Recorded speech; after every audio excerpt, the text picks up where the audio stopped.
This week on New to You, looking back, 2016. Hey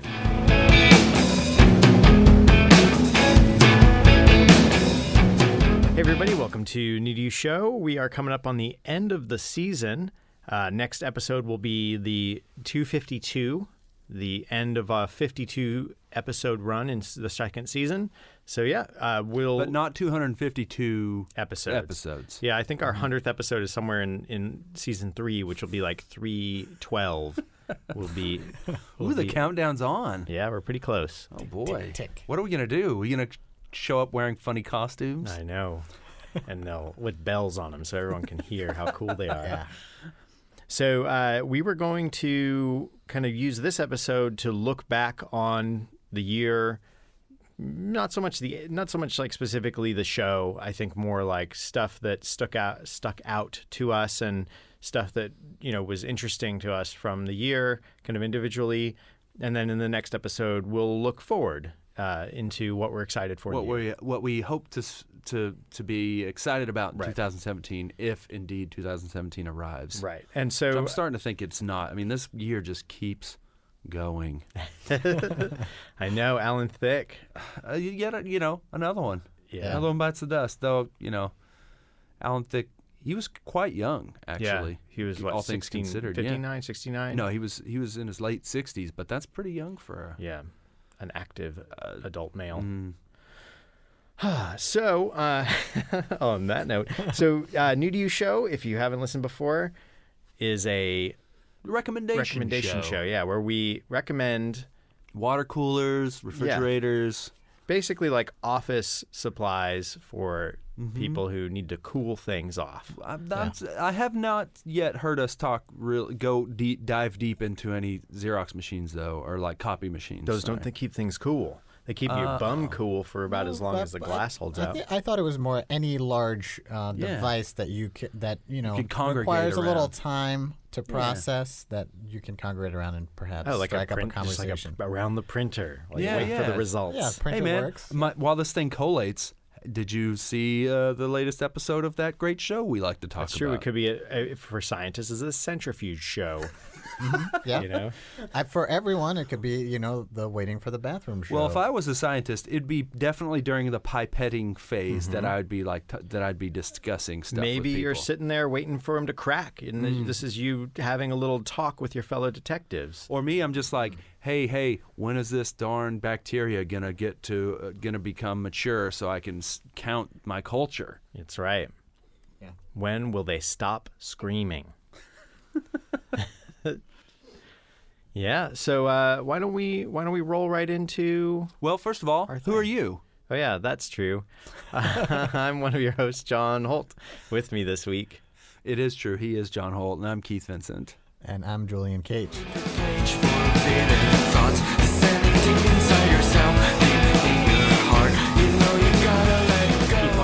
don't you get us cracking?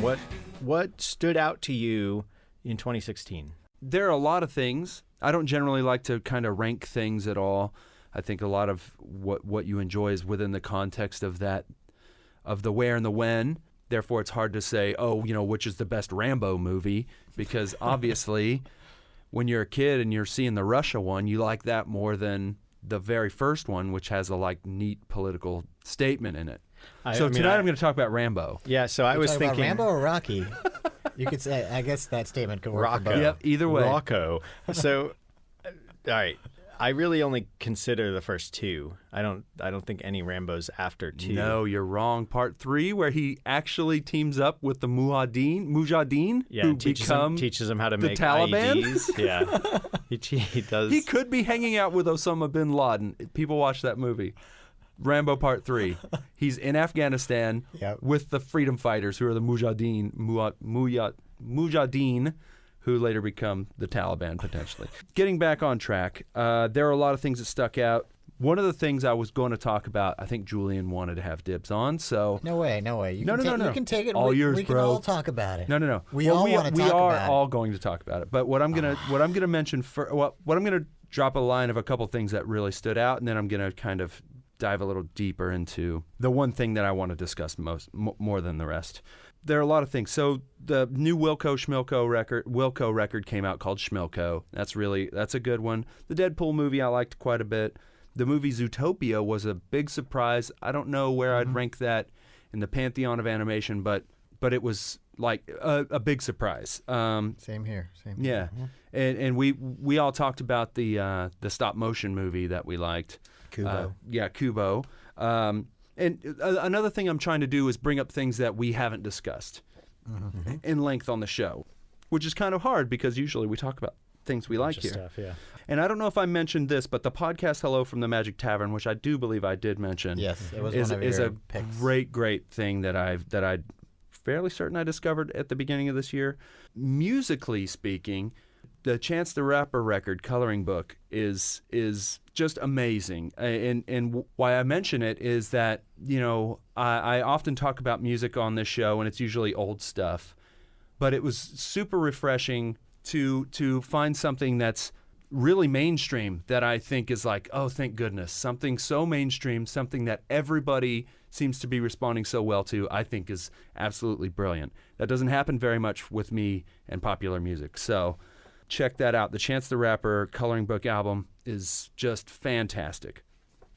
But my big takeaway of the year, I would say, for the thing that I'm most excited about this year, well, there are lots of things, but the thing I'm going to talk about today is the Revisionist History podcast by Malcolm Gladwell. The guy is just amazing. His podcast is great. It's just polished enough to really allow yourself to just kind of like not be bothered by the audio. I've been listening to Malcolm Gladwell as a guest on so many podcasts for at least 4 years that once I actually heard the real him on his own podcast, I find the man fascinating.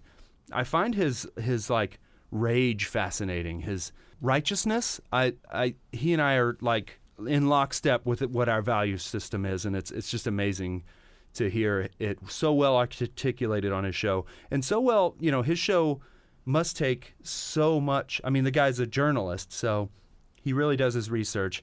He really tells a story. It's just an amazing show, and that's, if you haven't seen it, go out, or if you haven't listened to it, go out and listen to it. I specifically think that the one to listen to that I was most impressed by is the one about there was a 2-part series on financial gifts to colleges that I thought is the best place to start if you think you might be interested in his show. It's really, really fascinating to hear his take on that. And I don't know if you guys had heard any of his show. But No, I have not listened to that podcast at all, or I hadn't heard of it. Somehow I missed this one. Wow, okay. I think, that's something overall, as I feel like 2016 was like definitely the year of the podcast. Or certainly for me. Like it definitely feels like, I guess last year is when Serial really blew up. And I think as a result of that, this year, there was just like an explosion of a ton of new podcasts that were all excellent. I mean, like they had support behind them, so they were able to actually step up the quality a great deal. Yeah, so I think the people who were already making podcasts started releasing more, and then I think Gimlet Media, which is a new podcast network started by I'm forgetting his name. Well, anyway, by a former This American Life guy. Right. He started his own network, and all of their shows have been just knocking it out of the park, and just really good quality. And so now it's like I've reached the point to where like I'm overwhelmed, and like I'm hearing about new podcasts all the time. So, I mean, that's certainly. So I definitely have some podcasts too that I can bring up, but it's like I love that I can't keep up now. It's like, well, maybe I just don't listen to as many, but I find myself keeping up very easily. Like by Wednesday afternoon, I'm like, okay, when's Thursday gonna get here? There's gonna be some more podcasts. Because I'm lucky in that I generally get to listen to them all day long during work. Yeah. While I work, I can just be listening to podcasts. There's only certain things that I do where I can really listen fully. And I have a few conversational podcasts that I can kind of listen to without too much focus, but a lot of them, they're sort of like audiobooks to where like I feel like I don't want to miss anything. Yeah. I've definitely gotten more selective in terms of like, I still listen to a lot of political ones, like post election season. There are a few that. Oh, I stopped listening to every single political podcast. I unsubscribed Overwhelmed. from them. All of them. In fact, if I could cancel the 380, the 538. 538 blog and podcast, I would just cancel them completely. They Yeah. all deserve to be fired. No, they did really good. They were actually like You're talking about 538 specifically. 538 specifically. Like they fought hard, and they actually like shamed a lot of people who were shaming them. Because they're basically like Nate Silver got in a big fight with somebody. Like they would say day after day, these are the odds. Like you need to be aware of this. Like this isn't a done deal. This isn't for sure. And it was, you know, They were, Well, then, at they, were, that they were point- getting flack for being like even a little bit pessimistic about. Right. Certainly, but so here's the deal. Like, I'm sorry if you beat the drum, because the show was on daily before the election for Yeah. about 2 weeks before the election daily. If you're beating that drum every day, saying, "Oh well, there's an uptick, there's a 15% chance that he can become," I'm sorry, that's even if you're just saying that's a likelihood and that's a chance, your system's wrong. Your system is wrong but to see, have but missed it that badly. but their system was correct. When it came How is down it correct? because when it came down to it, they Especially had their they state by had state predictions were almost universally wrong on the but they had their major line, their big overlook was she's going to get 3% over him. That's what she got. That was what she came away with, was 3% over him. And unfortunately, it wasn't in the areas that they wanted. They were working. That's them just grasping they're at straws. Those guys all need to find a different line of work. No, I'm sorry. the If your ones job who- is to predict these things, they missed so many big things. They missed Brexit. They missed the World Series. They missed like all these big things. Guys, you're done. Like, forget it. Well, I think what we learned from this election, and I think certainly, the election and Trump, like That's a standout thing. is a Yeah. standout thing, I'm sure, which could be on all our lists. I mean, he's certainly the person of the year. Yeah, the poison of the year. But I think the main thing we learned is the limitations, or we're reminded of, I suppose, is the limitations of polling and data in general. Because the problem is polling isn't reporting right. either. Yeah. So okay, I'm with you. Like essentially, I think a lot of people either were dishonest about who they were going to vote for, or really made up their mind, in the voting booth. It's. kind of thing. I mean, that's I fine. also That's think, fine. If I you also wanna, know the big shift. Like, if you want to get into the weeds on this, like really the big shift came with Comey and that letter. Well, we're and- not. We're not going to get in it. It's fine. But what I want to get, if Jules says like, okay, so what we're trying to remind ourselves is that polling is not an actual like solid science. It's super not reliable. Then okay, then don't have a whole website and a whole podcast. Well, and that's just that. Yeah, and I think we learned that, because I think that whole that whole show has just been building momentum over the last 10 years, and I think this election broke a lot of things, and I think there is a silver lining. I think it is that it just like kind of, I think, put things in perspective for everybody, and made us like we have to rethink a lot of things and break a lot of our assumptions. I think that it didn't put things into perspective. I think it shifted so many other people's perspective because. I suppose, but all the things but that we one thing is clear is that the media I feel like we live in the same bubble that the media does. I think that's the thing. There really See, wasn't. That's this the echo thing. chamber. Okay, well, let's not. We can talk about this some other time. But every time somebody brings up a bubble, it infuriates me, because they were right. Hillary Clinton won. Like, the bubble was correct. The people are correct that America as a country voted by by over like 2.5% more for Hillary Clinton. Yeah. And 2.8 so million in last count. so let's just stop with the if it's okay with you, Jules, I would ask you to please stop with the talk of the bubble, because the true bubble is the baby boomers. That's the true bubble. Yeah. The true bubble is that there's an overwhelming population of people over a certain age who feel like their world is slipping away. And guess what, people? When you get old, you're going to feel that no matter what, no matter who's in charge. Right. Well, that's the real bubble, because Yeah. everyone under 35, sorry, Holt, I keep go on. talking over you. I Yep. apologize. Everyone under 35 overwhelmingly in every single state voted for a more progressive candidate. And that's all I'm going to say. Go ahead. I think the other bubble that exists that may spread, the Venn diagram of age may spread a little bit into more like locale, are the people who believe that, and I mean really it does kind of come down to the flyover stuff, where the people whose industries were reliant on manufacturing, whose industries were reliant on these jobs that just aren't going to that barely exist now and are not going to exist at all in 20 years. Like we talked about it in the Humans Need Not Apply a little bit.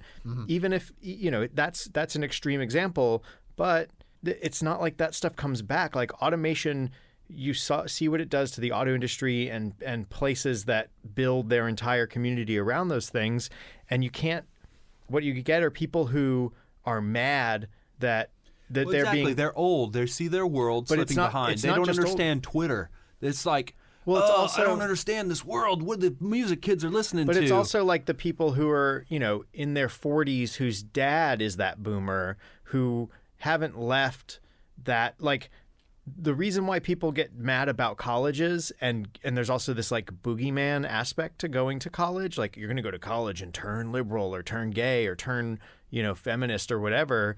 It's this idea that you're going to go out there. They're afraid of the fact that these people are going to go out and get exposed to the real world, to other people, to new ideas, to anything that shifts their focus away from whether it's like white is right stuff or down home values in quotes or whatever. But that's what I'm saying. That is the bubble. The people who think that way, who live that way, they're in the bubble. So, right now we're at the part of the housing crisis, before the housing crisis, when you could go, buy 5 houses with no credit. That's where we're at right now. That's coming back too. I mean, like, all I'm saying is like the people that think that there's a bubble, that's the real bubble. And anyone who, and it just chafes me when people say like, no, there's many bubbles. Like that's what I'm saying is like, but no, I get what you're saying. It's like everyone. Well, I think there's two different ways. Like that's why we should go back to 3 networks,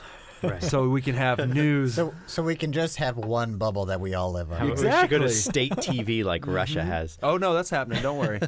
Well, so all right, one last little bit of this. That's the other thing too. There's kind of 2 definitions for bubble in this context, where one is like a housing bubble or something that's inevitably like it's fragile and it's going to burst. Right. Yeah, this is different. Versus one that's like the boy in the bubble, which is like you are encased in things that fit your worldview. I think echo chamber is the echo other chamber word that people throw works, around. except that connotes a concept that's not reality. Okay, it connotes that it's not all of reality. It's just one. It's just like one set of views and opinions that just get bounced back. And honestly, and that within the echo chamber, I mean, the thing is, it's this sort of like you don't know that you're in the light until there's darkness, or vice versa. It's not until that small pocket of people who don't believe in the Holocaust that you have believers and deniers. You know what I mean? Like, so the believers believe what they're going to believe, and they're going to have all kinds of evidence and truth behind them, and they're going to be the majority. And the deniers are going to look at those people and say, you're living in a fantasy world because we got the real truths. And the problem with those they're under the pressure of reality, like those conspiracy theory type people. And like you're saying, that's where we're getting back to the boomer bubble. They're also under this. It's like when kids, the more tired they get, the harder they try to stay awake kind of thing. It's that like the more afraid they get, the more active they get, like the more put upon they feel. And so the more they just push their hard ideas against the inevitability that they're going to be crushed. So but we just got to step back and just let him, they'll fall asleep eventually. Well, but that's the thing. You also have to actively combat this stuff. Like you can't. No, Well, man, getting the, back the to more it, you try to fight the kid, like the more. But yeah, so Malcolm Gladwell's revisionist history saying that getting the back to Holocaust doesn't exist. No. What I was going to say is, it's an interesting getting back to it. podcast. I have not listened to a single second of political news podcast, and I've believe me, listened I was to a listening lot. to about six different ones a week, which was about probably Yeah, I mean, I'm a dozen basically shows a week. my rundown is Keeping It 1600, NPR Politics, Slate's Political Gab Fest. I would actually listen to Keeping It 1600 when I calm down and am able to. I would listen to that one again, Yeah. but I do listen to 538, but I did delete a bunch before I got back into it. And then the New Yorker will occasionally have a politics podcast that's interesting. The New Yorker one got me. The run up is the New Yorker well, one. no, this right? is one like there's one just New Yorker politics, and they're usually like 15-minute little like snippet episodes where they Okay. kind of like an editor talking with a contributor about an article they just wrote, and it's not always about like the election or something, but it's just little political snippets, sort of conversations about something that was written in the New Yorker, and those are kind of interesting. Oh, the New Yorker. Sorry, I was thinking of the New York Times. I Oh, yeah. apologize. Yeah. No, I listened to the New Yorker political Yeah. one as well. Yeah. And then what else? NPR is fun. I mean, they're like good personalities, pretty even keeled. The NPR political one specifically. Yeah. I just haven't listened to it since then because all those everyone's heads must have just exploded. Like that's all I assume happened because that's what happened to me. My whole head exploded, and I just have not. Yeah, people were pretty like glum for a little while. Yeah. Yeah, you think? Yeah, and now they're just kind of like, are you kidding me? And now they're even, I don't know. Right now we're in a crazy point where we're recording this pre-electorate thing before the electors have to make their call, and we're dealing with like all this CIA All these bullshit. which everyone knew before the election. So Yep. it's nothing new. So- It's so annoying. But it's the same, it's the same stuff. There's a New Yorker cover from October that had the it had the cover was a really beautifully done watercolor of Hillary Clinton being sworn in by Justice Roberts, and Bill Clinton's holding the book, and then below it's the same exact layout: Donald Trump, Justice Roberts, and Putin holding the book. Yeah. It was just like they were already. I mean, everybody already knew Right. that then. So I mean, what's the Right. Yeah. Well, I guess now there's just like more confirmation. I guess. Right. It's And you're getting your classic, like, my favorite bit, and I may have talked about this here, is On the Media had a really good behind the scenes episode where basically every year or every like major event or quarter, they have this sort of like high level, the senior producer and the two, Bob and I'm totally blanking on her name. on the media? Yeah. Bob Garfield and Not Terry, but yeah.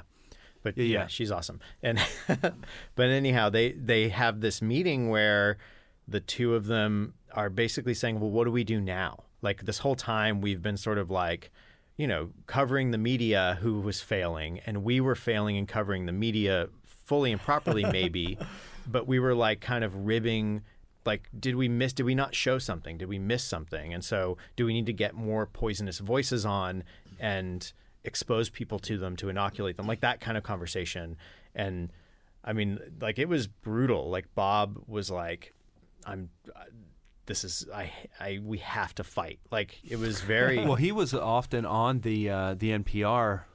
Bob Garfield was often on the NPR political one too. I feel like, but it was a good, it was just a good, like a little bit cathartic, because you had these people who are smart, trying to like figure out what do you do now, and not like figure out like, oh, how do I save the world now, but like what we do has been redefined or needs to be reexamined, and were we wrong, or are they wrong, or what can we do better? And it was just like interesting to hear, like basically like Bob's big thing was like, well, I don't want to normalize or in any way validate any of these things, because they aren't. Like he was taking like a strong, hard moral high ground, and basically kind of like saying, if these guys are acting like Nazis, is Godwin's no longer part of the equation? Like why can't, what's Godwin's? What is that? Godwin's law is that any conversation on the internet given a certain period of time, will eventually Call somebody someone will Nazi. be called a Nazi. Like it will evolve, and they will be evoked at some point. And so, in the sooner you evoke them, the sooner it calls to Godwin's law. It's inevitable that it will be called. Is sort of the idea, but it's also a little bit cynical. And when somebody Brooke Gladstone. Brooke Gladstone, yeah, she lives in Park Slope. Yeah, so it's a Talk about a bubble. yeah, but it's interesting to hear that it was very cathartic and an interesting thing to listen to, and listening to them since has actually been, like, with that backstory and that information, has been really helpful. That sounds good. Maybe I'll check that one out. And they also had an amazing series on poverty in the U.S. as sort of a separate thing that Brooke was doing. Super good run. So if people listen to Malcolm Gladwell's podcast, do you start from the start, or what would you recommend? Well, there aren't that many. It's only been on for one season. But I would say that the standout for me was his coverage of, like I said, there was a 2-part episode right in the middle. The theme of it was, people when people give big financial gifts, philanthropize and give like huge sums of money to some college. Mm-hmm. He went on a whole episode, 2 whole hours on that, and it's pretty amazing. Cool. On how that money influences the institution? Is that on how ridiculous it is for anyone to ever give Yale $1. I see. Yeah. And how, it really comes down to all it is showboating for the person giving the money. Right. Yeah. And all it becomes is just they're huge endowments. Right. But they don't affect the people. They don't help people more. Right. Is that there was that statistic, and does this come out of that, where on the interest alone, Harvard's endowments could cover the tuition of every That's student? how endowments work. Yeah. Well, I don't know about every student, but I mean that he goes into that, how the endowments work and how, and the numbers, and it's pretty staggering. And so well, I guess I'll listen to it. But Yeah. I'm curious that, because it's got to have an impact on scholarships. Zero impact. Okay, well, here's the deal. What he's saying is, hey, mister, guy from Google, if you're going to drop $100 million on a school, Yeah, pick someone other than Harvard. pick a school where you can make a difference. And Yeah, there are yeah. plenty. Yeah. And what he's saying is, when you pick Stanford, Yale, Harvard, what's the point? Yeah, that's it. And he's the Ivy League's already. He's an Ivy League guy, Yeah. I'm fairly certain. I forget where he studied, but he talks about it, and he's not a snob, and he's not being a iconoclast. He's just saying, dollar for dollar, this is you're doing a disservice to your money, to the people, to everyone if you do that. And it's really neat, because he gets really fired up. That he kind of goes through the history of how this kind of became popular. And there was an industrialist in the late 50s, early 60s in Pennsylvania that dropped a really big endowment on this little known school in Pennsylvania, and it changed everything. It changed the whole school. It made everything better for everyone. And he says that's the way it should work. Yeah. Instead, he went into a case study of this very specific endowment that went, I believe, to Stanford, and the stuff they did for it, where it's just so basically what this endowment has allowed is a new building to go up for this new program that's going to be hand-picked students from across the world, that basically rich kids who get into this can basically just get in. It's like an international student thing to become like a political science type of deal. How to become world changers. You know what I mean? And it's just listen to the episode. It's really nice. You'll get just as upset as he does, and I get. And it's he's really great that he comes from a real kind of like a class warrior kind of stance, but in a very realistic Freakonomics kind of way. Cool. I mean, in fact, he's been on He's talked with the Freakonomics dudes a lot on their podcast and their books and such. He's a numbers guy. Wasn't he part of the pair? Like, for the Freakonomics book, was him and No, Stephen Dubner, and Stephen Dubner does the podcast with the guy who's at the University of Chicago. He did like Tipping Point and Blink. he's done a bunch of books. The one that people reference a lot is the one where it talks about, the 10,000 hours theory. Right. He's just a really interesting mind, and he thinks of things like an economist almost.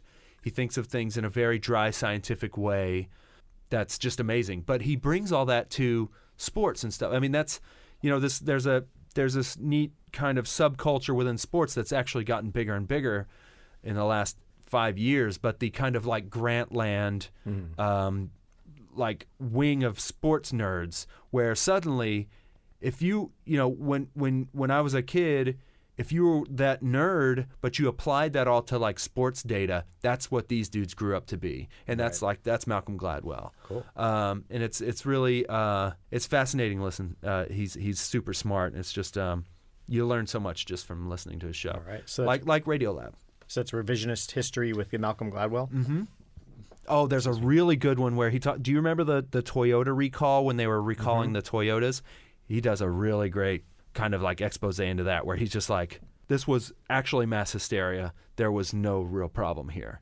And once the government got involved, like once the courts got involved, it just spiraled into like more people being wrapped up in this mass hysteria. It's really, really interesting. He's like, there's no part of this car where the accelerator gets stuck where the brakes won't stop it. He's like, there's no this, and he tests it on the car. They like go on a test track with like the exact model cars and stuff. It's really fascinating. He's just like a really super smart guy, and it's just really fun. But he cares so much about people and not hurting people and stuff. It's just great.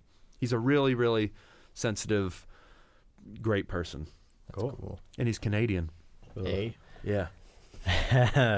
So don't listen. So Malcolm Gladwell's revisionist history, that's my kind of takeaway for the year. I don't know if it only started this year, but it's only got one season worth of shows. I think it's pretty recent, yeah. Yeah. And you can easily get through those shows. All right. In one workday if you're me. So Jules, what about you? What stands out for you in 2016? Definitely a bunch of series. The one that Keith referenced that I also really wanted to talk about, but I figured we could all talk about, is Westworld. Yeah. I think that one's just hottest on my mind because it just wrapped, and it's always like, the latest thing is kind of what you're most excited about. The thing you watched just recently. Yeah. Yeah, but there were a whole bunch of great things this year. I think another big standout for me was Stranger Things, which that dropped on Netflix over the summer, and I loved every minute of that as well. Oh, and when we're recording this, did I send you this image? It's a picture of 11 days till Christmas. Nice. It's only valid today. Right now.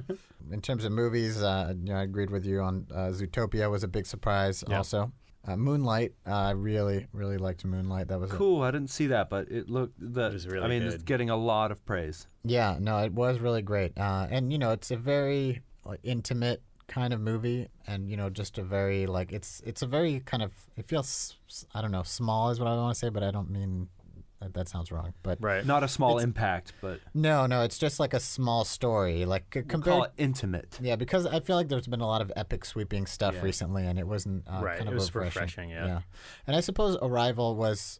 Yeah, I still haven't seen Arrival. Arrival was sort of like similar in that it focused on a very, it was a big world-changing sci-fi kind of event, but you saw it through the lens of really just one person, and it had a lot of really shallow depth of field. Contact kind of thing. Yeah. I mean, I have to say it didn't make an impression on me, but overall, I didn't think it was that successful. I feel like it got really amazing reviews, and it didn't live up to those expectations Arrival. for me. Yeah. So, all right. How did it score on Rotten Tomatoes? Before we get on to the next thing, let's talk Arrival real quick. I haven't seen it yet.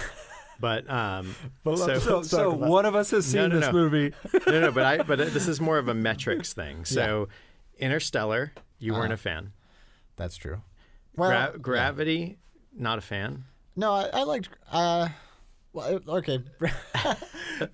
Gravity was a really fun movie, and it was. I guess I just had issues with it. Yeah. So I had issues with that movie too. Space movie, like hard sci-fi-ish space movie. Yeah. What is the space movie? Oh man. Like, is it 2001? Well, 2001 is up there for sure. I mean, it's Is just, it the Tim Burton Planet of the Apes? oh no. God no. No, but that. Human. What did you just say, Keith? Solaris? Mars. Yeah, No, I'm sorry, Moon. Yeah, Moon is great. Oh, Moon, Moon's yeah. a great movie. The Solaris. Martian. Solaris, the original Solaris is Yeah. great. The new Solaris, I don't know. It was fine. The Soderbergh one? Which Yeah. one was Soderbergh that one was middling. That was the newer Solaris. It was all right. The old one was the Russian director who Yeah. did Window. Yeah. What are some others? I don't know. I wasn't Mirror, yeah. wasn't prepared for this question. Well, I don't know. You could list some others, and I could tell you, but off the Alien. top of my head, I can't. Oh yeah, Prometheus. I Listen, I was enthusiastic about Prometheus until I actually thought about it. Like while you're too. watching this movie, and this is what movies have gotten really masterful at in the last like decade, is you can watch the movie and be like, this movie's great, and as soon as you start thinking about it, you're like, oh well, I don't know, why didn't I think about that? Like Although that one though had some issues that I noticed while I was watching the movie, which is Yeah, that's for me. Is the bigger problem. I think. Oh that's, yeah, no, I'm not defending the movie. Trust me, I will not defend Prometheus one bit. I would say like that's why I found Gravity more successful, and that one I enjoyed the ride, and it wasn't until after that I was like, Whatever. Yeah. yeah, like I was kind of forgettable, but it was fun while I was at it. The Martian. Yeah, Martian was great. Yeah, I really liked The Martian. That was fun. Again, it was like not like a masterpiece, but it was great fun at the movies. Yeah. And Arrival just had moments in it where I was just taken out of the movie and I was thinking about it was a little too showy, I think, and a little too bold, maybe, in a way that was noticeable to me. Would you say that it's, well, I mean, it's dumb for me to even talk about it because I didn't see it, but would you say it's like just a ton of atmosphere and like once you get through the atmosphere, yeah, there's not a lot a little going bit, on? yeah. And I mean, it also like it's one of those movies that it's a little sixth sense ish, in that once you get to the end, you're like, there's a kind of a big sort of twist, and that kind of then makes you kind of can pick the movie apart and make sense of it. But it's a little too. It's like I don't. Pat. Did that you kind see of The bothered me Edge as of well. Tomorrow? And it was like. It was kind of like dumb, I guess. I thought. Did you see the one with Tom Cruise, not Edge of Tomorrow? That was a different Oh one. yeah, didn't I? yeah. I know what you're talking about. It was sort of like Sci-Fi Groundhog Day. No. Well, that one too. But there was one Oh, that before is that. Edge of Tomorrow. Yeah, that one is Edge of Tomorrow. That was great fun. Yes, the Tom Cruise one where Oblivion. yes. I did not see that one. That one though, I feel like that director is all style, and I was a little worried about that. He's movie. the guy that did Tron. Yeah. I didn't see The Arrival, so I can't compare it. Is but that Morgan Freeman? And yeah, it's the. I really liked it. I really liked that Tom Cruise one where he. That I thought that was a really, really cool movie. I mean, there's no Battlefield Earth, but No. Well, I mean, how right could up it there. be? Yeah. Yeah. One is a religious text. The other's just a movie. Yeah. So Jules. But yeah. So let's getting get- back to your. yeah, sorry, Yeah, your we- standouts. Yeah, we should talk more about the good stuff. I mean, so I'll continue with the overview, and then we can talk Yeah. about Westworld maybe in more in depth. Please. So good. Yeah, I want to talk about And Westworld. maybe Stranger Things too. I don't know. Well, I didn't see Stranger Things. He's waiting, you holding out. I don't know what. Well, my wife is scared of scary stuff, so You I know, can't really watch. But so is Zoya, and she was able to watch Stranger Things. Yeah, let's maybe if enough people say that to her, we might be I convinced. think it's like scary and creepy in a very 80s kind of way. Well, we'll talk about it. Keep going on your list. Sorry. Yeah, so there was also, I mean, for me, VR was big this year. It was more like less so in the last quarter, I would say. But although I did just receive the Oculus Touch controllers, so now Did you get Quill?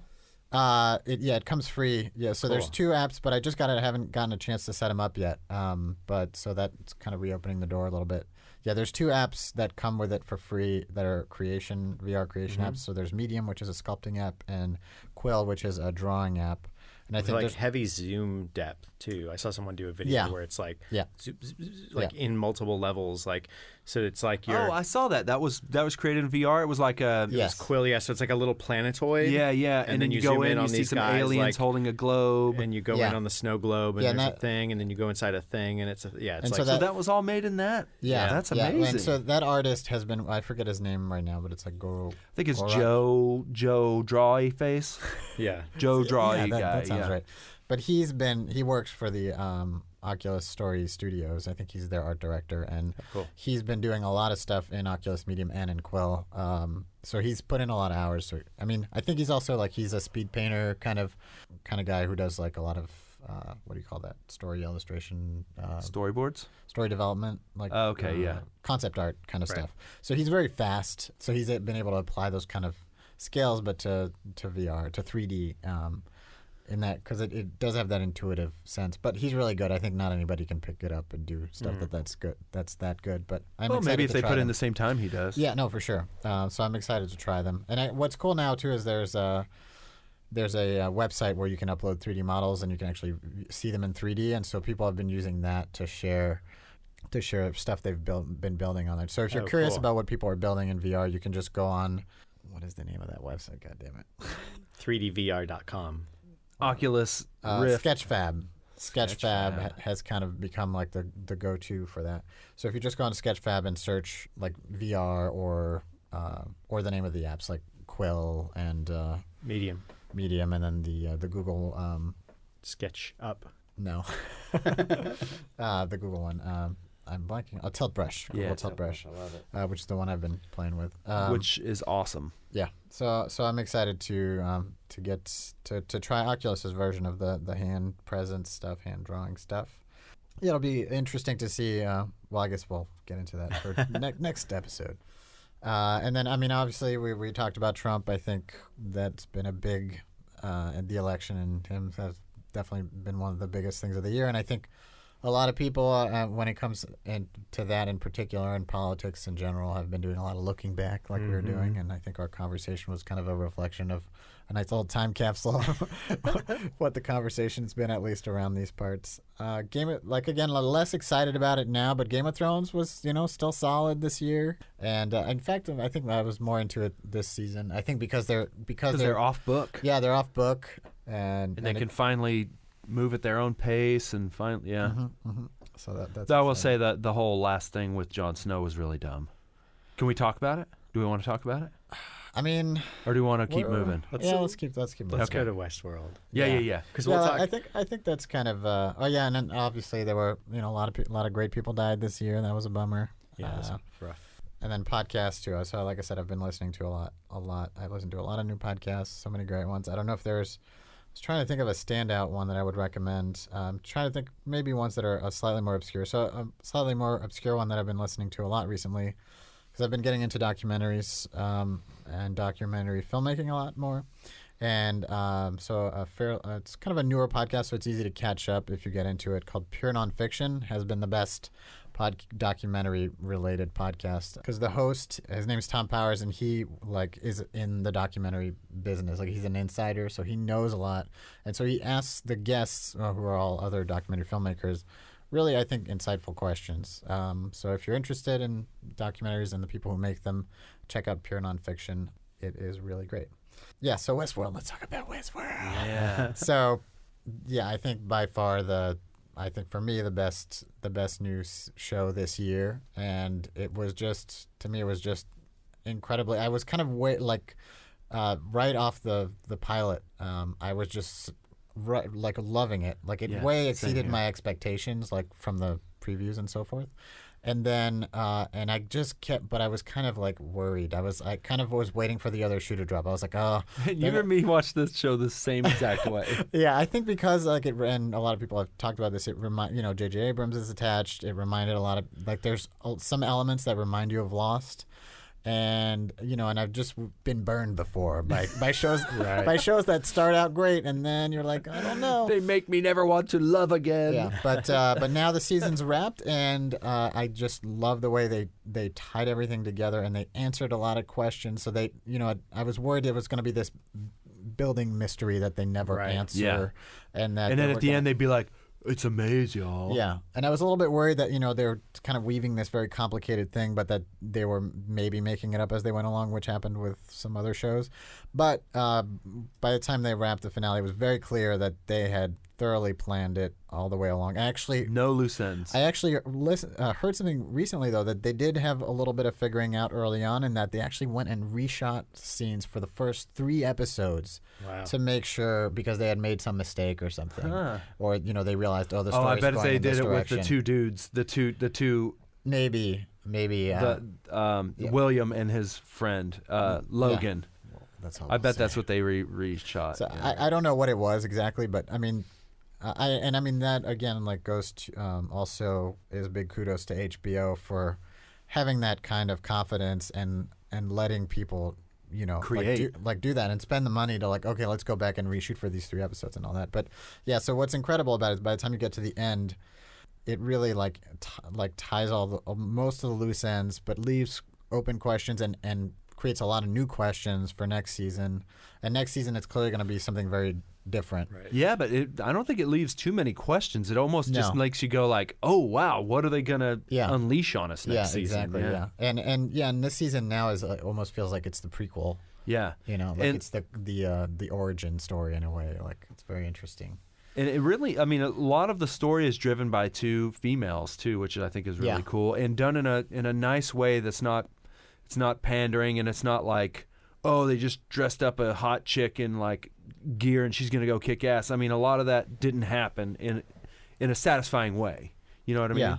Like that's a complaint I have when people write strong female characters, but really all they're doing is just it's a different kind of. It's like a man with lipstick on. Kind Yeah, of. well, or it's just a different kind of or like fetish. Yeah, right. What was the really silly movie Sucker Punch? Yeah. I mean that's the Right. example, or some parts of Sin City where you're just like, that's not a strong character. That's just somebody that It's like window you want to dressing. wank it to. So this one, I think they really did great stuff with the female characters. That's the other thing with HBO shows, you come to expect certain things, and I think that was what was so wonderful about Westworld is there was some titillation and there was some there was unnecessary nudity. right, and but it was very rarely as gratuitous as I mean, trust me, the show. I mean, I don't think it's spoiling anything to say that this is a place where people spend a lot of money to go to, where they can just basically do anything they want without rules or consequences. Yeah. So they could have been It's like a hedonist playground. yeah, potentially. I mean, it has the potential to be if you want to go that route once you sign up and pay Right. the money. But what I thought was so amazing was that there were a lot of these scenes that could have gotten way more gratuitous and way more like rapey. But they really kind of, when it came to the direct violence, they really kind of handled it well. Yeah, I mean, Mary's big complaint that in terms of that stuff was that it was a little low on the equal opportunity. Like you didn't have a lot of like real women having sex with male hosts. Yeah. And you didn't have a lot of like there wasn't even basically it was very like there wasn't even a whole lot of like men having sex with male hosts. It was a very like By the way, if hetero- you haven't watched the show, hosts are androids basically. Right. They're robots. it's like so it was very like heteronormative with like a lesbian like joy factor, like which is also kind of like a heteronormative like male gaze perspective on sexuality. Well, I mean, there were guys that did, like the guy Logan, when the first time you see him in there, there's a dude in the mix with his like naked. But it's a little less. It's less gratuitous for basically the balance of gratuity leans a little more heteronormative. Well, I'd say in the erotic parts, but I would say I saw just as many penises as I did see nipples in that movie. In that show. I think it would swing the other a little bit higher. But I mean, like when you did see penises, it wasn't like in a sexy way. Right. It was just. But overall, though, it wasn't like a big factor. Right. I don't think. Like you can nitpick some of these things, but overall, it wasn't what.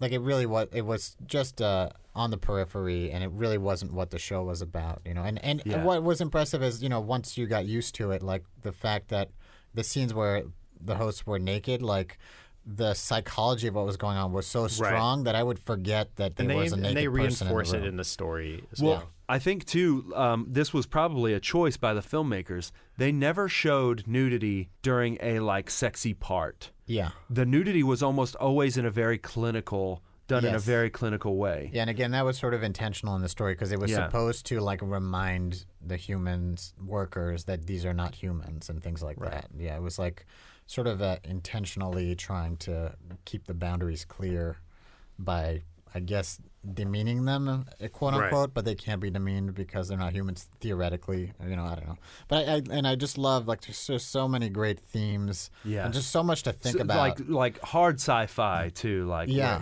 Yeah, and then some like nice psychology, and you get characters who, this character by the end represents id, this character represents ego, this one represents superego. These are the factors, and Anthony Hopkins' character was amazing, and all of the main characters were so well acted, so amazing. But go ahead with Anthony Hopkins. Yeah, so there are also themes that play through, like the player piano and the player of the player piano and the programmer of the player piano and the programmer of the player piano. Like there's all those layers, and then seeing those writ large when the player piano is this entire world and he is the programmer for it. And even up to the end, I won't give away kind of anything about it, but he is a master manipulator. Like how he interacts with one person he's a master programmer. He's programmed everything. Well, even that, Even like humans. even when people have reached, even when the humans are at a certain point, he knows how to approach them and how to speak to them and say just the right stuff and not say other stuff so that they do exactly what he wants. And so, there's just moments where he builds the inevitable thing into everything, and it's and mad props to Anthony Hopkins. I mean, I knew he was great, but like this show really reminded me of how great, because trying to imagine anyone else pulling off that role. Well, I think some people could have, but what was nice we wouldn't know till we see it, but I think other people could have pulled it off. But what was amazing to see is when you would see him acting in a scene and you're like, this character that he's acting against doesn't stand a chance. Like there's one good actor and there's just like somebody trying to act. Yeah. And it's amazing to see. Speaking of which, the actor who played Bernard, Jeffrey Wright. He played Basquiat. He was Basquiat in the Basquiat film. Yeah, exactly. He's amazing. Just high level actor. Yeah. Carries every scene. You could argue such subtlety in his like. I don't want to derail you.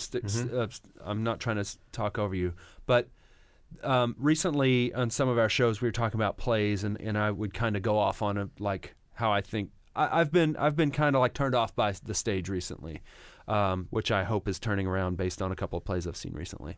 But the subtlety that you get from his acting, you could never get on a stage, and that's why I always think that a play is just never it's just a different form of acting. But I appreciate what you can achieve in film acting with subtlety. When there's the camera's close. When just the twitch of an eye, the like, so much can be done by somebody who's in control of their instrument with so little. And unfortunately, that's one of my gripes about stage acting. And honestly, too, he has one of the most difficult characters to play because he has to be so deliberate with everything. Like everything that character does has some weight and import to it because it informs something. And that's also pretty fantastic. The other thing is I'm really excited. Like, I mean, at first I was really bummed because, they've announced that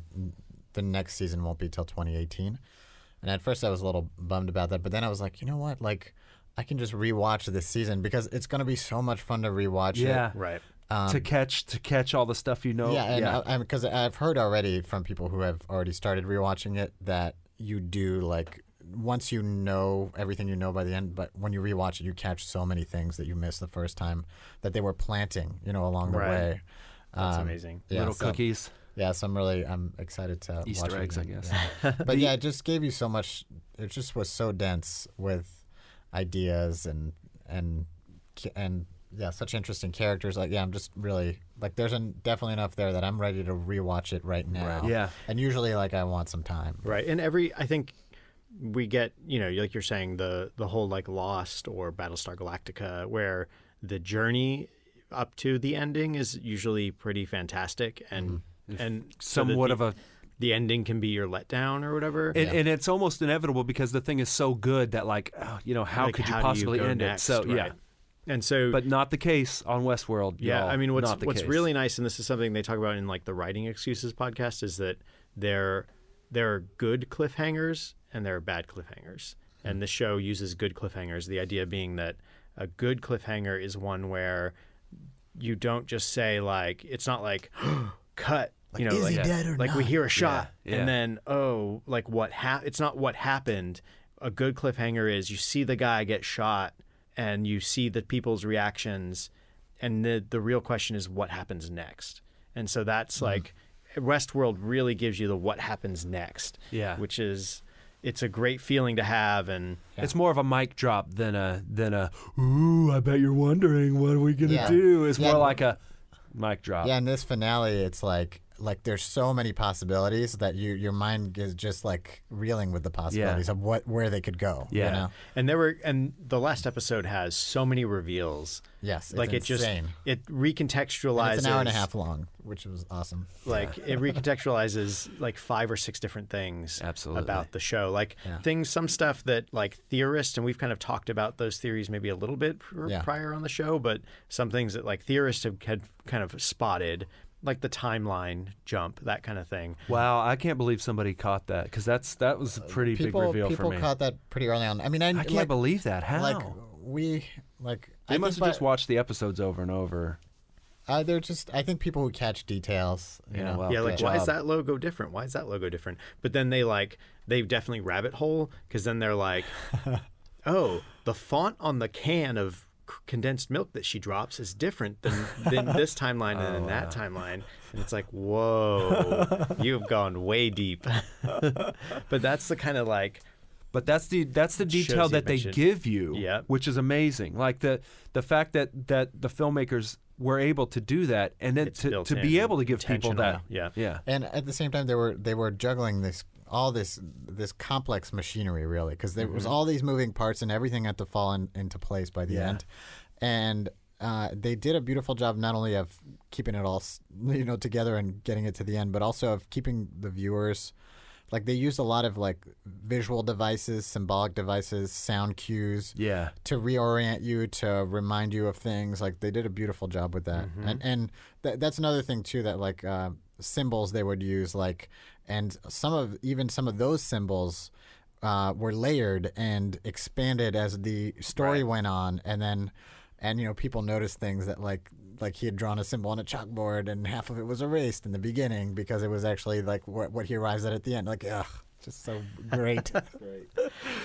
yeah, it's a shame that the whole thing is ruined by the intro, and it's just basically like, if you can make No, it you through can just skip through that. You can Yeah. we're talking- It took me like 3 episodes where I was like, I like that intro, but never gonna watch that again. I don't like that. Anymore. Yeah? like right from the get-go, I The was music's kinda like, great. I just wish it was just the logo. Like, that's all I need. I think part I of wish it was like a throwback 80s thing where you just see everybody turn toward camera and smile and you see their name. that would. And then their faceplate comes off, and there's robot wires underneath. That would be great. But it was funny because the intro was the second time I saw it, I was like, okay, well there's a formula now for the intros to these things. Yeah. Well, in fact, it's Elastic. Probably the one same- company that It does is. them all. It's Yeah. the same company that does the Crown. Daredevil?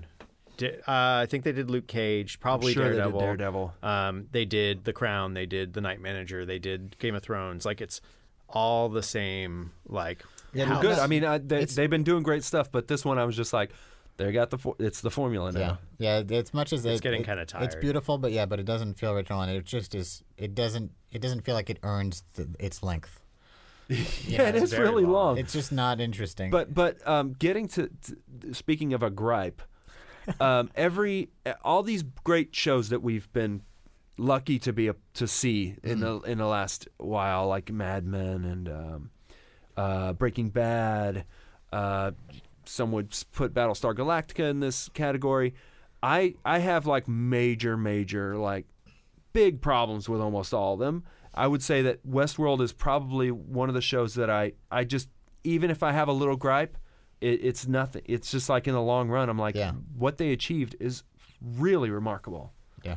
Really, really remarkable. So few gripes. And the fact that there's so many characters that have equal complexity and weight is incredible. Like, yeah. Though I would say that the like board of directors stooge that comes in after, like, she had one of my such little weight. Yeah. And But unearned, I think that's important too. Like, it's part of the whole thing. No, I get it, but I don't know. I would have liked to have seen somebody else in that role. But it's too bad. I like that actress, but yeah, I feel like she was maybe miscast. She may not last very long either. but I will say she's the one. When you see Anthony Hopkins acting against her, you're just like, lady, you swim with sharks. I'm sorry, but talk about acting too. Ed Harris, he's is really so commanding on screen, and I hear people say these, certain podcasts I listen to, and they'll say like, dude was eating up the screen, eating up the scene, and Ed Harris was that. Like, every scene he was in, you were just like drawn to him, and his voice, everything. He was in complete control. It was really, really masterful. And, like, Ed Harris is really great. I'm not going to be the first person to say it, but in this role, he just was another level, I think. I was also really impressed by Jimmy Simpson, who plays William. Yeah, he was in Chuck and Buck. Yeah, he's somebody who's been around. Was he in that? No. I think so. No, I don't know. He might have been. But he is somebody who's been around a long time. Yeah, who's been around for a long time and who I've liked. But he wasn't in Chuck. He really, I feel like he got to a different level on this show, or he just found his role maybe. Like, or he just was allowed to go to that. Yeah, so I have a feeling we're going to see a lot more of him. I mean, he's in a lot. I've seen him in a lot of stuff. He's in Psych. The guy's been. But I think he might get more, like meaty roles, bigger supporting roles, or maybe even leading. I think James Marsden did really good in it too. I think his character's like, again, it's a little deceptive because his character is like is very like, aw shucks to start off with, but they put him through quite a ringer, and he has to stand up against Ed Harris in a lot of scenes, and I think that they do a pretty good job. I mean, it's helpful again that he can be a robot sometimes, and that helps. I want to talk more about him afterwards because I don't want any spoilers, but I think overall, like, all of the actors who had to play hosts, and especially the main ones who Thandie Newton, who plays Maeve, and Evan Rachel Wood, who plays the main one, who's Superman. Dolores. Who plays Dolores, yeah. So they had to, on command, like, within the show, and therefore also as actors, had to totally switch from, one strong emotion to no emotion to back to, no to accent, somewhere in between. Accent. Yeah. And just, I mean, it was, I think I heard them say in an interview that it was like the acting Olympics kind of thing. And I mean, it really was. And they did an incredible job. Like, yeah, it was, must have, I don't know. I can't even imagine. It's hard enough. Thandie Newton especially. I just think she's I mean, the range that she had to, like the roller coasters that she had to go through, I thought was really great. And I really liked her storyline all the way through as well. Yeah. Great really show. Solid. Great Good show. pick, Jules. Yeah. So we'll just ignore it in the next episode because it's not out till 2018. That's right. So we can just talk about looking forward to rewatching season. Yeah, there we go. I'm actually well, maybe I'll save that for. I'm kind of looking forward to, like, now that there's some time, also like going back and rewatching all the original stuff, and maybe even reading the original book. Although I don't know if I'll go that far, but the original Crichton book. Yeah. But I would see that. I would see that. I would go back and watch the Yul Brynner one, but I don't. And there's care also a to read sequel. I would watch Future World. World. I would watch Future World mostly because a lot of the visuals there's some like basically it's not a good movie. It's a fun movie, and they crib and definitely make homage to, like, make nods to the old material a little bit, which is fun. They seem to sort of like included in the timeline in this funny way. So Well, I would kinda love wanna to. go I would back love to watch it just so I could maybe catch on some references that they make to it Yeah. in the new Yeah. in Yeah. the new series. Yeah. Like when Yul Brynner shows up and goes, "Remember me? Would you- I'm Johnny Westworld. Welcome to our theme park. I'm Kung Fu." Well, I mean, they were able to make that young version of Anthony Hopkins. So who knows what's possible? Yeah. Robo Hopkins. Although they did, it was just this one sequence that they reused over and over again. Yeah. So No, there was another one too, though. I feel like there were two where there was a young Anthony Hopkins, maybe, yeah. and there was a middle-aged Anthony Hopkins too at some Yeah. point. I'm just like remembering so many other like details and things about his story, and Yeah. can't wait to watch it again.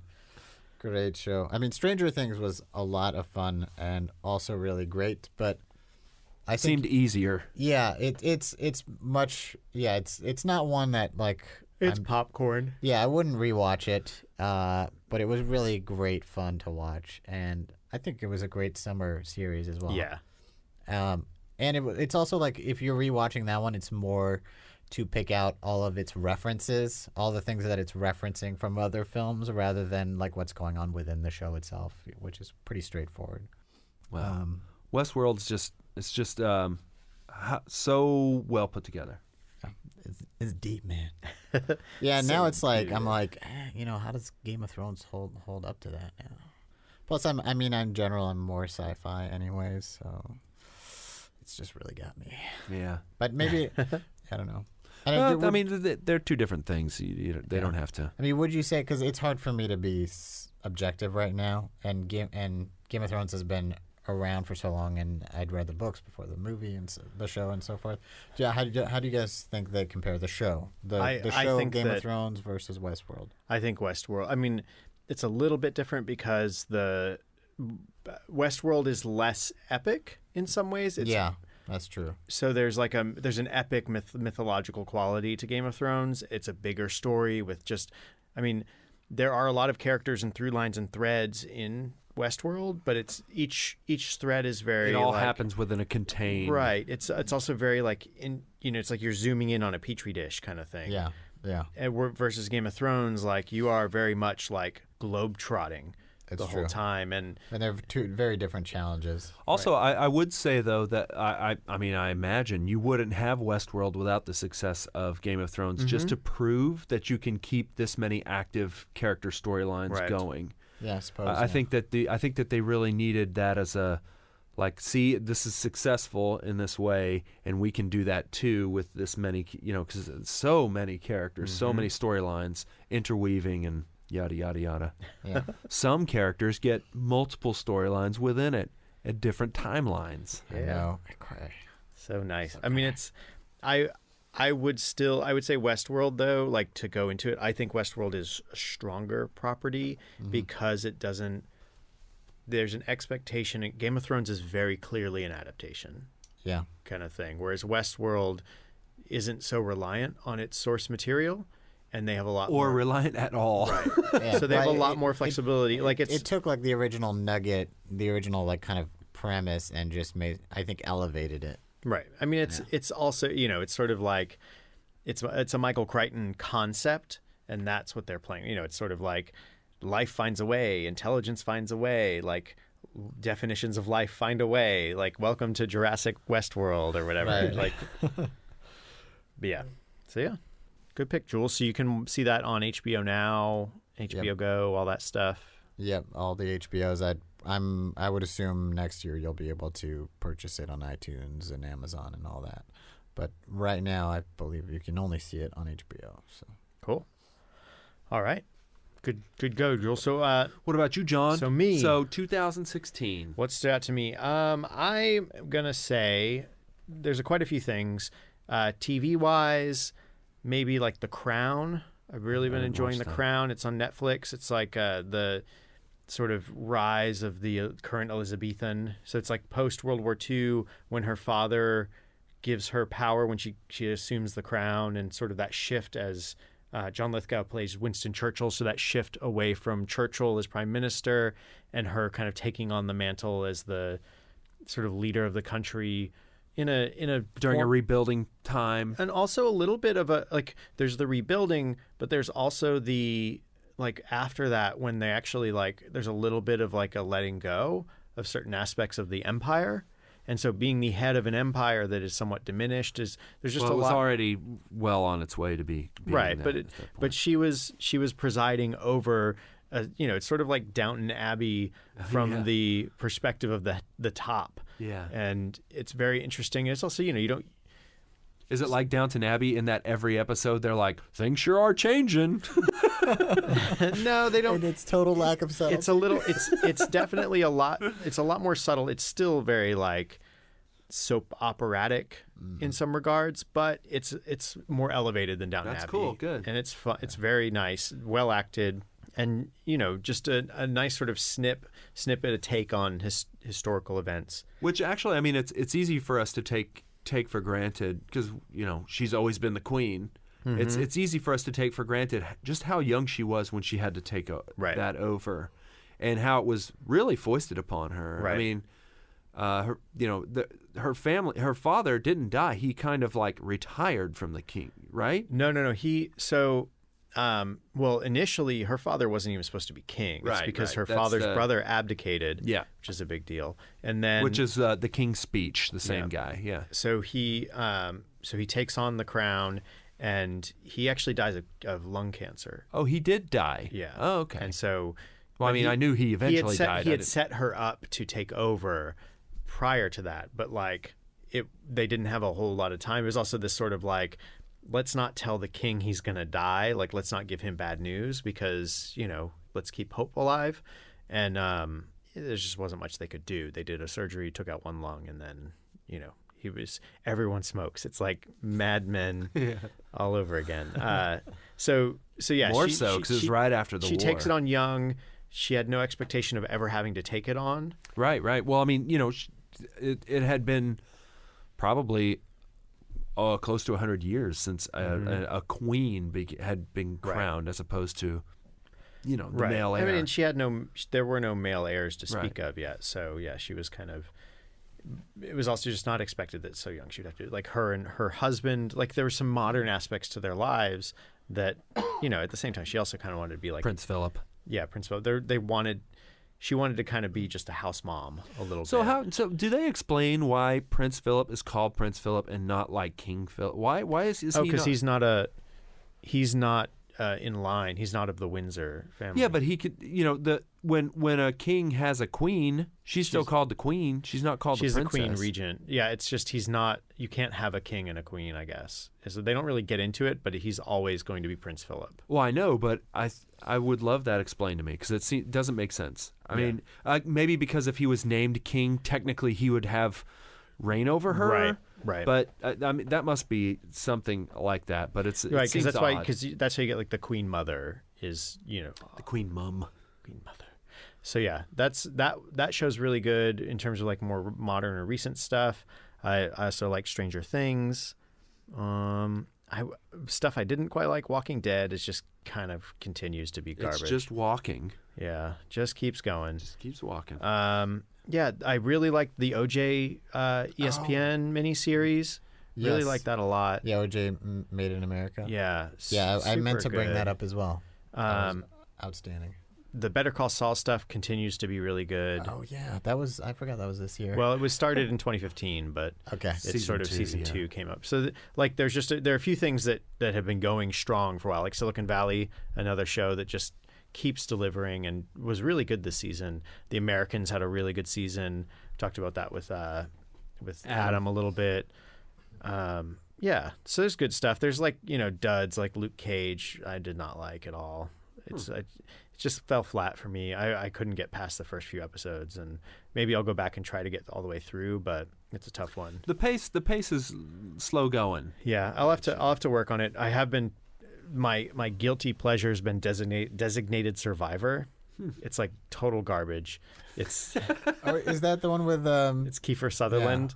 He's like all of the government's killed except for him? Yeah, exactly. Oh, wow. And so he's the president, and there's like one congressman who was not killed, or two eventually, and it's just so bad, and it's clearly made for the like lowest common denominator audience, so that they have to say everything with clear intent. There's no subtlety at all, like.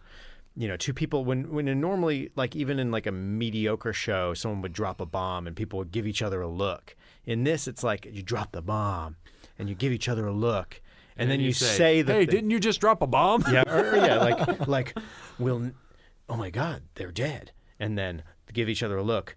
But that means the president will have to make certain choices. Like, it's like, come on. Spoon feeding. Like, yeah. What network is that? What is that on? It's garbage. It's on. I see. The thing is, that it's on Hulu, so I have no idea. I feel like it's USA or something ABC. like that. ABC. Yeah. It's like a big major network show. Wow. Yeah. It's really bad, but it's also like, it's the thing I can turn on for 45 and just like laugh at how stupid it is. Like just like, how can you make those bad choices? It's like all the more highlighted in this age of decent It's also TV. like they had that same premise in Battlestar, but it was just like one tiny part of the whole show. Yeah.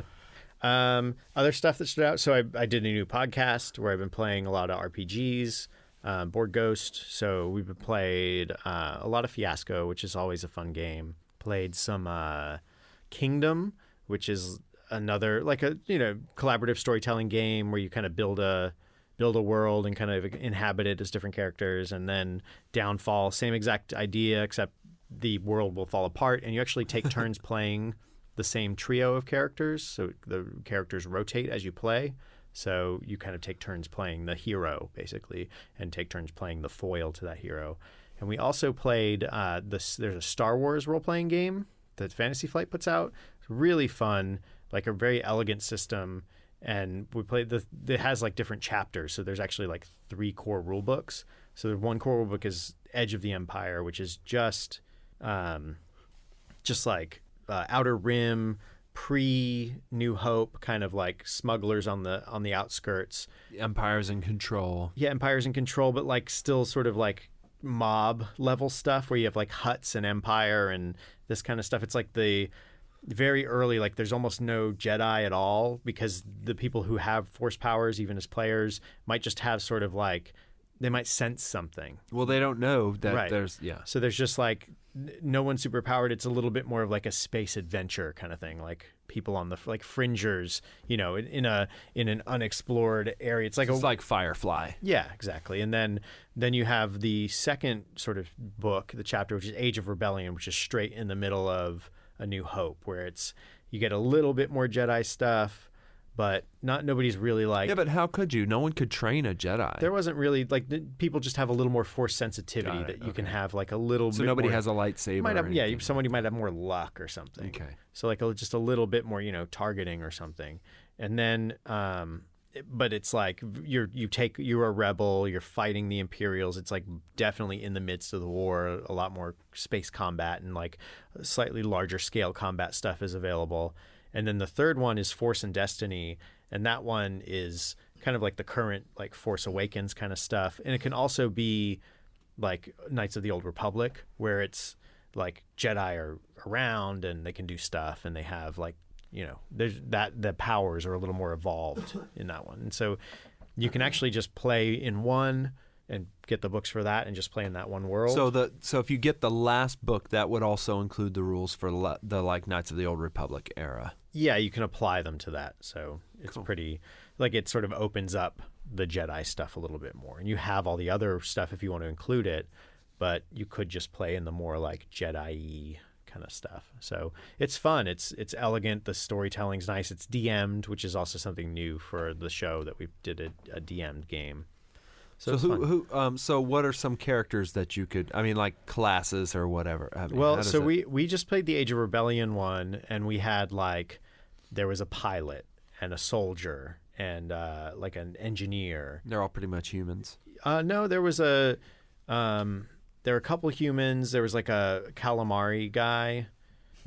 right? Mon Calamari, and then It's a trap. yeah, it's a tarp, and then you could be like both hands, and like you can be all different races. You can be Wookiees and stuff. Like you could be Wookiee Jedi if you wanted to.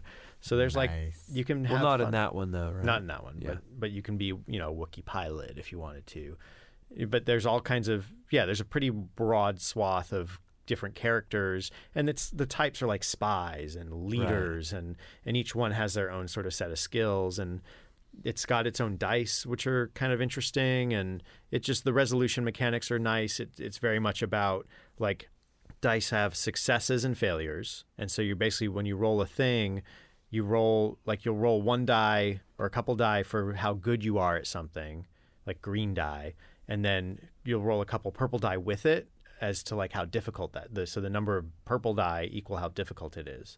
So when you roll, the purple die only have failures and threats on them, and the green die only have successes and like there's something opposite threats. I don't know the name of it, like positive things. Allies. Yeah, so the more positive things you have, like they cancel each other out. So to succeed, you have to roll more successes than you do failures, and you could have more good thing. You could still fail, but have a bunch of excess good stuff, and that could let you like give a bonus to one of your people, or like you could just say like in this scenario, I didn't succeed, but because I have this much more like things are still kind of going my way, or I succeeded, but I rolled so many threats that even with the success, I'm still in hot water or in deeper than I thought I would be. So that's a really cool system. Yeah, so it's neat, and you can use it to kind of say like, okay, I'm going to give Jules a bonus on his next roll because I rolled so many positive things, even if I didn't succeed, because when I missed, I evaporated that panel, and so there's smoke in his opponent's eyes. So when he goes to shoot his opponent, it'll be easier, like that kind of stuff. So you can kind of like find narrative reasons for the decisions you make as you play the game. So that one's really fun. And I think the big takeaway for me is that, and like this is a big like lifestyle shift, is that I can actually go to the movies again. Yes, that's true. I've talked about it a little bit, like, so we started going to the Alamo Drafthouse, which just opened in Brooklyn. It's downtown Brooklyn. It's in this place called City Point. It's off of the F or the ACE And they are. and the R, off the F and ACE at J Street, off the R at like DeKalb or something. Yeah. Or no, ours J Street. Off the G. No, the R is the decal. Okay, it's off. That one's like basically like the right G. under the mall. Yeah, the R. and it's off of the G as well, and they're all kind of, it's like centrally located between those, and up like 4 flights in this new mall complex is the Draft House, which has I think like 10 theaters. It has a bar in the lower level called the House of Wax, and has all these cool like waxen like sideshow kind of things like they'd bring around to kind of like show off to people. Very weird, like kind of like a darker version of Ripley's. Mm-hmm. And then the theater is assigned seating. If you talk or like make noise in any way, they'll kick you out, like straight up. If you use your phone, basically, and it's like someone sitting next to you, if they're bothered, can just raise a card and you'll get a warning. And if you get a second warning, you're out. And so assigned seating, nice comfortable seats. I'm kind of against assigned seating. No, I'm not at all. It's amazing because I can show up, like I can leave my house at 8 Mm-hmm. and know that with weekend trains being annoying, that I can catch a 9 o'clock movie, and even then I'll be early for a 9 o'clock movie. Yeah, I could leave at 8:30 if I'm really. I think it's because there's a problem specific to New York, which it doesn't matter what day of the week it is or how long the movie's been out. There's always a risk that a movie will sell out. And not even sell out, that it will just be crowded enough to be annoying. Or that if you're late enough, if you're not early or whatever, that you will not get a good seat. And here it's like in advance where you're sitting, and you don't have that stress, and you don't have to show up early to every single movie. You never have to save a seat for like, again, it's like, yeah, that's a good point. It's like one more thing, it's. You can plan as a group and just buy a whole row, and you're all gonna sit together. Or you say like, "Hey, but what if those seats are already taken in your like? Then you get group? Seats behind, like yeah. You get seats where you can, and then every 2 seats has a table and you can order drinks and food, and they have like kid movies. Is it all quiet food? No, that's the other issue. I don't know why. Why do you sell chips in a quiet movie theater? Like, why do that? Why sell like guacamole and chips? Popcorn's the traditional thing, and that's like one of the they give it's like popcorn in a metal bowl. Is it really? Yeah, it is. Yeah. But I mean, usually like It should all be like Little Debbie's, but without the wrappers. Well, it's like I have like I'll quietest have food. beer, and they have pretzels, like hot pretzels, which are pretty good. The food's But okay. are they like and crinkly they paper? No. Are they served on crinkly paper? This one at least is served on like a wooden plate kind of thing. The other thing too is like as there can also be, because you can only communicate with your waiter via like writing. Like sometimes like it can get annoying because if you just put in your order and then they bring you the food and then you get the check at the end, that's no problem. But I've had several occasions where like the beer I order is out, and so they come back and they give me a paper and they're like, "This is out. What else do you want?" And then you write a paper. And then like last time that happened twice. Yeah, I mean I've gotten to the point where I'll go, this beer, if this beer isn't available, this beer, if this isn't available, this beer. Also, it's like if you do get there 10 minutes early and get your seat, you can get your order in before, and work out those that's issues. ideal. Yeah. So. But I think too, like it's this branch, because Alamo, so it's Alamo Draft House, and Alamo is a nationwide chain. I think they're slowly expanding. But did you ever go to the basement? Mm-hmm. Did you go to the basement? There is no basement in the Alamo. But the mall is the basement of this one, so I don't know. But so There's this no basement in the Alamo, silly. But anyway, this location's pretty new, and so they're still kind of like working out the kinks. And right now you like so much so that right now you get a discount on everything you order because they know there's going to be bumps. Yeah. So yeah, like the food thing like is like a mix for me is mixed. Like sometimes like if I have to go right after work and I'm hungry, it's great that I can order food. But like it is like sometimes a little bit distracting, and you kind of have to. But there's cool stuff too. Like I just got an email today. They're having a free screening of that new like James Franco, Bryan Cranston movie on Tuesday, the 20th. And you can't give that movie away. It's 10 o'clock. They're going to be there, like oh Q&A. wow, really? And it's basically it's free, but it's $5. So it's $5 that are applied to food and stuff that you buy. So you spend $5 per seat. And when I got the email, it was I looked at it maybe a few minutes late. They hadn't totally sold out yet. Like there were a couple decent seats, and I was like, no, I'm not going to go to the movies at 10 o'clock on a Tuesday, but it was like a 10 a.m. or 10 p.m. Gotcha. Yeah, and it would have been, but again, in New York, you get those free movie things. A lot of times, it's like first come, first serve. Like the first 100 people in line for this thing can go see this free movie, and in this situation, I don't have to I checked the chart. There's no seats I want to bother with. I don't have to worry about. Yeah, once this that movie. system's in place. The other thing too is it then, because it's a non-standard thing, it forces them to have to do their own, like to sell the tickets themselves. The big advantage of that is there's no surcharge. So it actually ends up, even though it's kind of like I think a bonus, it's actually cheaper than a lot of New York movie theaters right now. Because for example, our favorite Manhattan theater, the Kips Bay, like if you order online, your ticket's like $22. No, well, maybe for a 3D movie. For a standard movie, it's like $15.50 plus $1 surcharge plus tax, so you end up paying almost $17. Here, it's like it's $14.50, I think, right? Or 15 sometimes too. It just depends, but $15 about. Yeah, and but you get the assigned seating and all that stuff. So to me, it's great. Right. And they have for like. They have kid movies and matinees, and they also have not quiet movies. So there's movies you can go to and say like, this is going to be a bunch of kids. There's no way to enforce this rule, or this is going to be a movie that's intentionally raucous. Like they had one with Wyatt Cenac and somebody else. Basically, it was a movie about people like yelling at the screen and their sort of like commentary on that.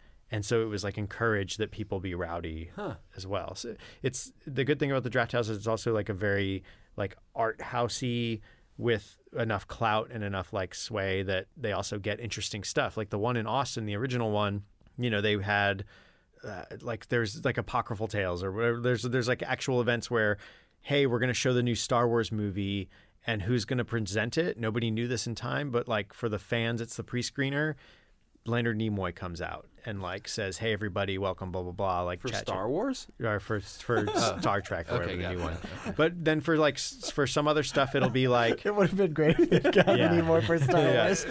But you know, like And he just walks by and flips everyone off. But that's the kind of thing too. They'll do like you'll think you're going to see Wrath of Khan or going to see this older Star Wars movie. It turns out it's just Pee-wee's and Big they're- Adventure. Yeah, exactly. And they're showing you the new one that hasn't come out yet. So there's like a lot of Oh, like neat. fun Okay. stuff. And then they also pair with Mondo, so you'll get they'll do exclusive things. Like I don't chase this stuff, but like they had tiki mugs, like Gremlin tiki mugs to go with Gremlins. So you could like order your movie ticket and also get like a Gremlin mug. But there's posters and they'll have like So they do a lot of fun. yeah, just like just a neat lot of like promotional- community Special event stuff stuff, and event stuff and the guy who runs it he also runs that Birth Movies Death blog is connected Oh, really? to the Draft House. Yeah, The guy that's on that podcast. not anymore. Oh, There's a whole no, it's not. That's not the guy who runs the Draft House, Oh, but he okay. also runs this. He's got his. So Devin Faraci, who was on the Canon, which is now Yeah. on hiatus. I'll tell you. So that story, it's kind of like it's a bummer. I just learned about it because I was like, why isn't So the this is Canon on the anymore? Canon podcast. Canon It's a movie podcast, review podcast. Devin Faraci and Amy Nichols, I think it's Amy Nichols. That might be someone I from think another podcast. that sounds right. So basically, someone tweeted like he was, going off on one of his like rants against Trump because of the whole like grab your pussy thing, and some woman was like, hey, you get all up on this, but like when you were drunk and did this and shamed me or whatever. So basically, there was like he had drinking issues when he was like, while not, it's no excuse, but he was a blackout drunk and he doesn't remember doing this stuff according to him. So as soon as that stuff came out, he's like, whoa, okay, I'm going to take stock of my life and figure out what happened. And I'm retiring or whatever. Like I'm resigning as the editor of Birth Movies Death. And I'm pulling out of the canon and I'm going to pause my life and figure this out. Whoa, drama. Yeah, so a lot of web drama. Amy Nicholson. So yeah, so that's what happened to Devin Faraci. But again, he was actually one of the like main editors on Birth Yeah. Movies Death, which is still has like the Hulk critic and some other like pretty solid movie critic and commentary blog posts. But yeah, But who is associated with that? That's associated with the Alamo Draft House? the guy who runs the Draft House also runs Birth Movies Death. Oh, okay. Yeah. Got it. Yeah, he's like the boss there. So it's a chain, but it's definitely not an AMC or anything like that. Well, It's more like an In-N-Out burger kind of vibe, I think. Yeah. Well, it's like the old landmark theaters. There are a bunch of them, but each one kind of really tries to be a neat little place for artistic people and film lovers to Right. come and see midnight movies and such. Yeah. But that's the standout for me is I've actually saw more movies since the Draft House opened. It was a rocky start. They were supposed to open like maybe even last year. Like it took a while for them to get started, and they were actually supposed to start midsummer, and they didn't actually open until like mid-fall. So it took a while, and they're again And they like still can't. still and they're kinda still giving a 5% discount on things. yeah, they're still kind of getting their legs. I mean, it was more. It was like 30 like when we first were going, and then it was like 15. So they're kind of rolling that down as they get better, I guess. And they also only were running like 2 or 3 theaters at a time. I think they're generally kind of staffing and ramping up slowly. The bar is packed, and the theaters are almost always packed, and everyone's been pretty respectful. So Yeah. it's been good shows. Yeah, and it's true. I think the other thing, too, is for us Brooklynites, and especially the part of Brooklyn we were in, there were just no great options. And so you'd have to go all the way into Manhattan, which, again, like just adds more time to the whole Or thing. you could have gone to Williamsburg, but that's like going to Manhattan. Yeah, Yeah, I mean, that's basically, far. there's the BAM, and they Yeah. had some options. We But I actually are guess gonna the BAM had more, like, limited options. yeah Yeah, the BAM only I think has like 2 or 3 theaters. Yeah, and they show, like, they basically I think show 3, yeah. they almost exclusively show like independent films or art house type films. yeah. So you could never go see like Doctor Strange at the BAM, for Right. example.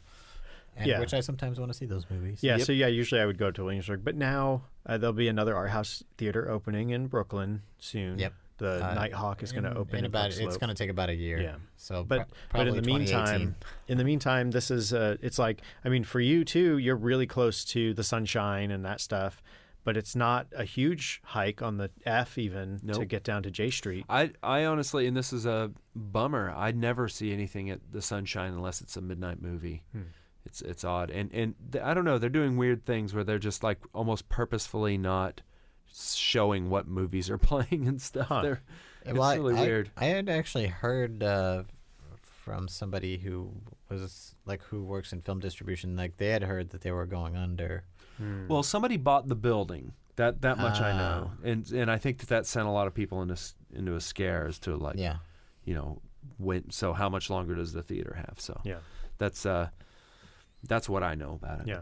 They're hanging in there right now. But anyhow, to kind of wrap this up, having like a highlight for me was having a place like that was like whenever I went to LA and went to the ArcLight, where you can like I would see so many movies when I went to LA, even though like you know you don't have a ton of time. It was like I could go to a theater that with an assigned seat and have someone who's like an usher, even in a not very crowded theater, that maintains the audience a little bit, and it just changed the experience for me. And you know, again, we live in an age where we have giant TVs available to us and content at our fingertips, and it makes me want to go and sit in a theater again and enjoy a movie because I can really like let it take me away and not worry about some dude on his phone or somebody like even just turning their screen on to check the time. Yeah. Like what bullshit is that? Like so garbage. Like it's really just it's really bad, and I really don't understand where that's the breakdown of civility in movie theaters. but it was I'm a doctor. I remember we were at some theater and some dude's phone kept ringing and somebody was just like, shut up your phone, and he's like, I'm a doctor. We were like, get out. So you know, be a doctor. That's fine. Why are you taking phone calls? Yeah. Just run a wire outside and someone will shock you if an emergency comes up. No, I mean, it's, you know. No, that's what they should. That's actually a really good solution. But, you know, everybody's phone has vibrate. If your phone vibrates, you leave the theater and you talk to somebody if you're a doctor. Plus, if you're a doctor, like you probably need to go if your phone's yeah, ringing. that's what I'm saying. Exactly. Yeah. Yeah. What are you doing here at the movies, man?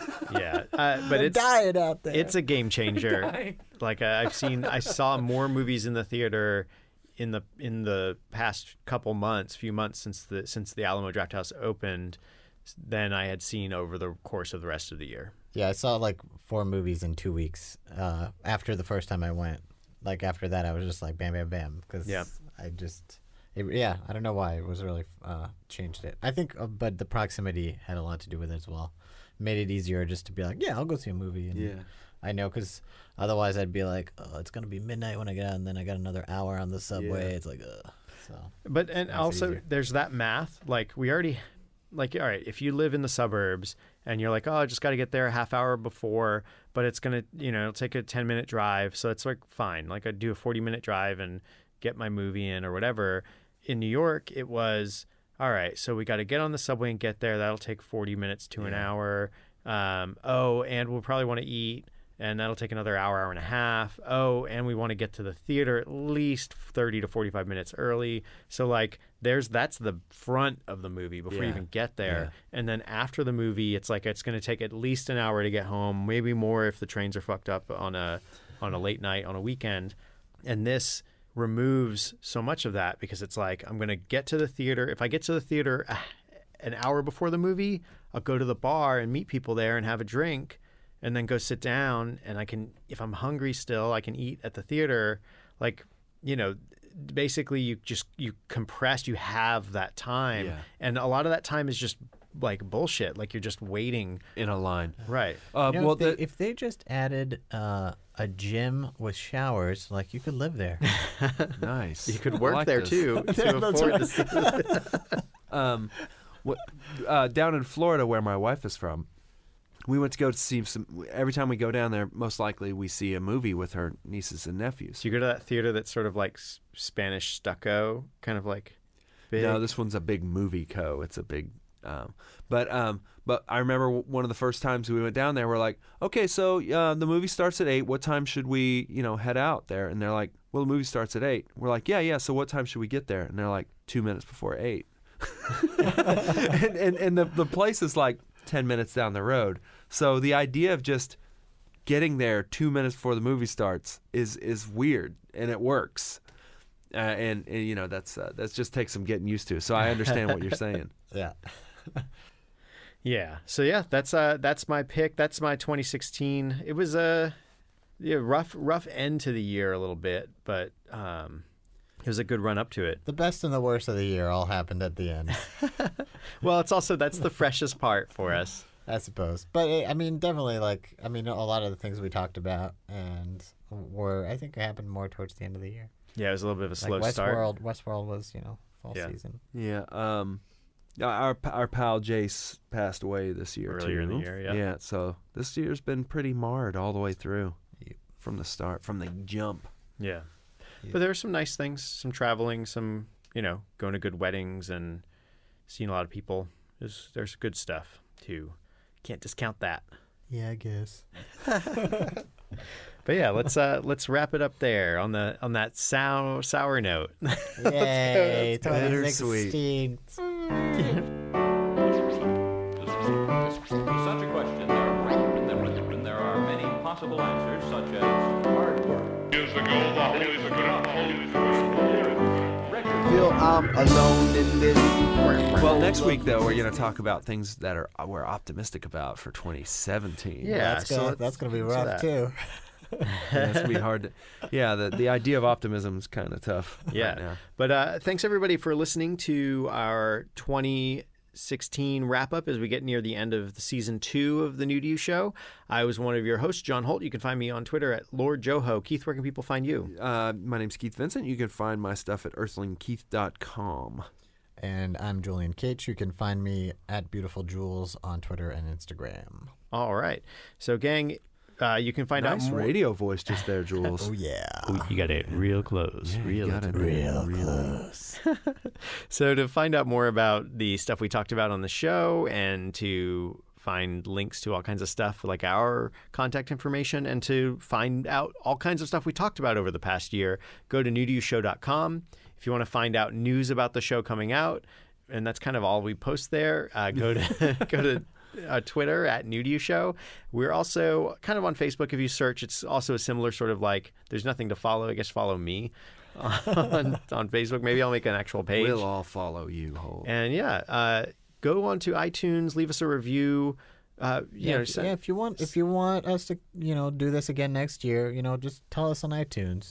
We need positive reinforcement. But rate and review. Also, if you have comments, criticisms, send us a tweet or send us an info on the website, newtoyoushow.com. You'll be able to find ways to contact us there. Gang, it may not be new, but maybe it's new to you. Explosion sound! The music, this pitiful life is all about the music. This pitiful life is all about the music. This pitiful life is all about the music. with him together forever, without the limitation of time ever again. So the second coming of the Lord is not dead. They're two separate instances.